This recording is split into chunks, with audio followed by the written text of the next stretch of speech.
ಓಂ ಶ್ರೀ ಗುರುಭ್ಯೋ ನಮಃ. ಫ್ರೆಂಡ್ಸ್, ಎಲ್ಲರಿಗೂ ನಮಸ್ಕಾರ. ಪ್ರೀತಿಯ ಮೇಷರಾಶಿಯ ಆತ್ಮೀಯ ಬಂಧುಗಳೇ, ಈ ಕೆಟ್ಟ ಅಭ್ಯಾಸಗಳನ್ನು ಹಿಂದೆ ನೀವು ಬಿಡದಿದ್ರೆ ದೊಡ್ಡ ನಷ್ಟ ಕಾದಿದೆ.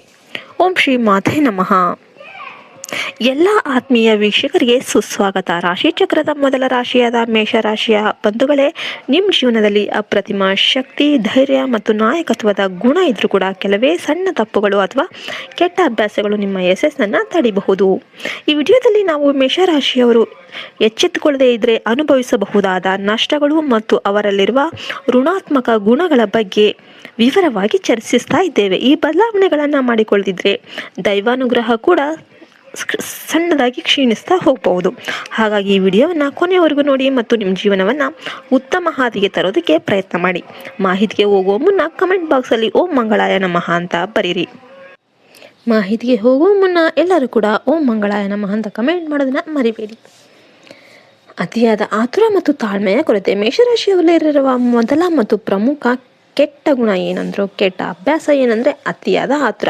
ನೀವು ಪ್ರತಿಯೊಂದು ವಿಷಯ ಕೂಡ ತಕ್ಷಣವೇ ಆಗಬೇಕು ಅಂತ ಬಯಸ್ತೀರ. ಈ ಆತುರದಿಂದಾಗಿ, ಈ ಒಂದು ಅಭ್ಯಾಸದಿಂದಾಗಿ, ಆತುರದಿಂದಾಗಿ ನೀವು ಸರಿಯಾದ ಒಂದು ಪ್ಲ್ಯಾನ್ ಇಲ್ದಂಗೆ ಕೆಲಸಕ್ಕೆ ಕೈ ಹಾಕ್ತೀರಾ. ಇದರಿಂದ ಅರ್ಧದಲ್ಲೇ ಹಿನ್ನಡೆ ಅನುಭವಿಸುವ ಸಾಧ್ಯತೆ ಇರುತ್ತೆ. ತಾಳ್ಮೆಯ ಕೊರತೆ ನಿಮ್ಮ ನಿರ್ಧಾರಗಳನ್ನು ತಪ್ಪು ದಾರಿಗೆ ಎಳಿಬಹುದು. ಯಾವುದೇ ವಿಷಯದಲ್ಲಿ ಆಳವಾಗಿ ಯೋಚಿಸದೆ ಪ್ರತಿಕ್ರಿಯಿಸೋದು ನಿಮ್ಮ ವ್ಯಕ್ತಿತ್ವಕ್ಕೆ ಧಕ್ಕೆಯನ್ನು ತರಬಹುದು.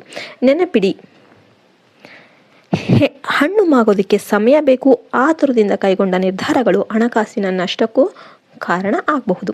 ಇನ್ನು ಕೋಪ ಮತ್ತು ಆವೇಶದ ಮಾತುಗಳು. ಮೇಷರಾಶಿಯ ಅಧಿಪತಿ ಮಂಗಳ ಆಗಿರೋದ್ರಿಂದ ನಿಮ್ಮಲ್ಲಿ ಕೋಪದ ಪ್ರಮಾಣ ಸ್ವಲ್ಪ ಹೆಚ್ಚೇ ಇರುತ್ತೆ. ಕ್ಷಣಿಕ ಆವೇಶದಲ್ಲಿ ನೀವು ಆಡುವ ಮಾತುಗಳು ಇತರರ ಮನಸ್ಸುಗಳು ತೀವ್ರವಾಗಿ ನೋಯಿಸಬಹುದು. ಒಮ್ಮೆ ಬಾಯಿಂದ ಬಂದ ಮಾತು ವಾಪಸ್ ಪಡೆಯೋದಕ್ಕೆ ಸಾಧ್ಯ ಇಲ್ಲ. ನಿಮ್ಮ ಈ ಕೋಪದಿಂದಾಗಿ ಉತ್ತಮ ಸಂಬಂಧಗಳು ಮತ್ತು ಮಿತ್ರರನ್ನು ಕಳೆದುಕೊಳ್ಳುವ ಅಪಾಯ ಇದೆ. ಸಿಟ್ಟು ಬಂದಾಗ ಮೌನವಾಗಿರೋದನ್ನು ಕಲಿಯಿರಿ. ಆವೇಶದಲ್ಲಿ ತೆಗೆದುಕೊಂಡ ನಿರ್ಧಾರ ನಿಮ್ಮ ವೃತ್ತಿ ಜೀವನದಲ್ಲಿ ಅಡೆತಡೆಗಳನ್ನು ಉಂಟು ಮಾಡಬಹುದು. ನಿಮ್ಮ ಶಕ್ತಿಯನ್ನು ಕೋಪಕ್ಕೆ ಬಳಸುವ ಬದಲು ಸೃಜನಾತ್ಮಕ ಕೆಲಸಗಳಿಗೆ ಬಳಸಿ. ಅಹಂಕಾರ ಮತ್ತು ನಾಯಕತ್ವದ ಅತಿ ನಂಬಿಕೆ.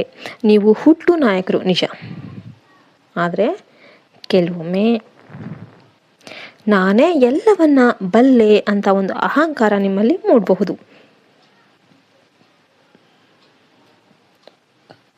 ಇತರರ ಸಲಹೆಗಳನ್ನು ಕೇಳಿಸಿಕೊಳ್ಳುವ ತಾಳ್ಮೆ ನಿಮಗೆ ಇರಬೇಕು. ನಿಮ್ಮ ನಿರ್ಧಾರವೇ ಅಂತಿಮ ಅಂತ ಹಠ ಹಿಡಿಯೋದು, ವ್ಯಾಪಾರ ಅಥವಾ ಕೆಲಸದ ಸ್ಥಳದಲ್ಲಿ ಟೀಕೆಗೆ ಗುರಿಯಾಗೋದು, ಇತರರ ಭಾವನೆಗಳಿಗೆ ಗೌರವ ನೀಡದೇ ಇರೋದು ನಿಮ್ಮನ್ನು ಮತ್ತಷ್ಟು ಎತ್ತರಕ್ಕೆ ಕೊಂಡೊಯ್ಯುತ್ತೆ.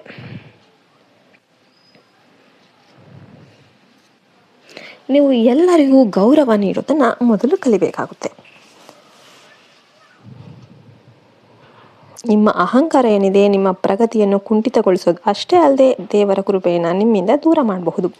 ವಿನಯವಿದ್ದಲ್ಲಿ ಮಾತ್ರ ಯಶಸ್ಸು ಅನ್ನೋದು ಸ್ಥಿರವಾಗಿ ಇರುತ್ತೆ.